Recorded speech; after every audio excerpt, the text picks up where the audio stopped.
Aunque Barlimont no tuvo mando alguno sobre unidades militares, su posición dentro del OKW lo puso en lugar preferente en la toma de decisiones estratégicas durante la guerra, y sus estudios de posconflicto siguen siendo una fuente esencial para la comprensión del funcionamiento de la Wehrmacht. Esta es su trayectoria principal. Barlimont nació en 1895 e ingresó en el ejército en 1913, participando en la Primera Guerra Mundial como teniente en un regimiento de artillería. Tras el conflicto, formó parte de la nueva Reichswehr en distintos destinos del cuerpo de artillería, llegando en 1925 a capitán, hasta que en 1926 fue trasladado al Ministerio Reichswehr en Berlín, ingresando en el Departamento de Organización del Ejército. Este destino fue esencial, ya que le dio a Barrymore la oportunidad de estar en el epicentro de la formación de oficiales, así como en la reorganización del ejército en un ambiente marcado claramente por la creciente necesidad de incrementar la potencia militar de Alemania. Tras la llegada de Hitler al poder en 1933, fue transferido al nuevo Ministerio de la Guerra en Berlín, y allí fue utilizado durante los años siguientes en la transformación de la Reichswehr en la Wehrmacht, como parte del Departamento de Economía Militar. Alcanzado el rango de teniente coronel, en el verano de 1936 fue destinado como asesor militar del general Franco durante la Guerra Civil Española, gracias a su superior, Werner von Blomberg, en aquel momento ministro de Guerra. En 1937, después de que Hitler expusiera sus intenciones mediante el famoso Protocolo Hossbach, Barlimont hizo circular un memorándum en el que defendía la necesidad de una nueva estructura de la Wehrmacht bajo un liderazgo unificado, en este caso de Hitler. Gracias a la buena impresión que causó este documento, cuando se produjo la reestructuración de las Fuerzas Armadas en febrero de 1938 para dar lugar al OKW, se siguió una estructura prácticamente idéntica a la propuesta por Barlimont, y es muy posible que Hitler en persona conociera el documento previamente. En cualquier caso, tras la nueva arquitectura de la Wehrmacht, Barlimont fue ascendido a coronel y nombrado jefe adjunto de la Oficina de Comando y Operaciones, directamente bajo el mando del general Alfred Jolt. Este puesto era clave ya que a través de él se diseñaban los planes operacionales de las futuras campañas, y Barlimont de hecho preparó personalmente algunos de los planes estratégicos más importantes de la guerra. Cuando comenzó el conflicto, había ascendido a teniente general. Era adjunto de Alfred Jolt en la Oficina de Defensa Nacional del OKH y jefe de Estado Mayor de Operaciones del Ejército, puestos clave en la implementación de las directivas militares de los siguientes años. Además, desde esos puestos no solo tenía contacto casi diario con Hitler, sino que además conocía y trabajaba con todo el alto mando alemán, incluyendo el jefe nominal del OKW, Keitel, y los sucesivos jefes de Estado Mayor del Ejército y comandantes superiores del Ejército. Por ejemplo, sabemos que influyó en el cambio de plan de ataque a Francia en mayo de 1940, insistiendo a su superior Jolt que se tuvieran en cuenta las propuestas de von Manstein, lo que resultaría decisivo para el éxito final.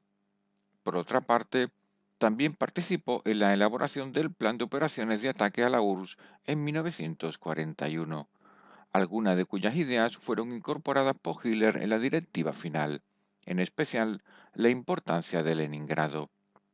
En relación con esto, Barlimont propuso y emitió la Directiva Secreta 1601-41 en septiembre de 1941 sobre el sitio de Leningrado, con la aprobación, por supuesto, de Jolt.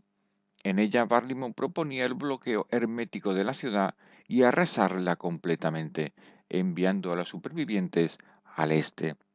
No obstante, en la directiva original, Barlimont proponía que los americanos, que aún no habían entrado en guerra, suministraran a los habitantes de la ciudad alimentos por mar, o incluso que fueran evacuados por barcos bajo la bandera de la Cruz Roja.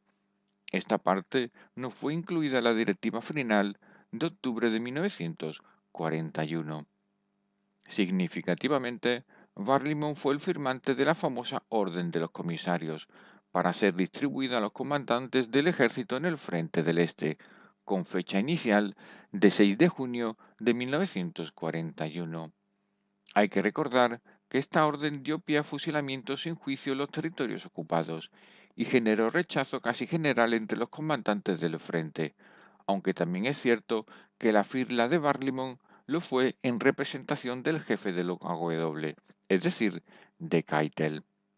Por otro lado, Barlimont participó en la elaboración de la Directiva de junio de 1942 que acabaría en el desastre de Stalingrado, momento a partir del cual se mostró crítico con la dirección de la guerra, en especial con las cambiantes decisiones del alto mando sobre el terreno.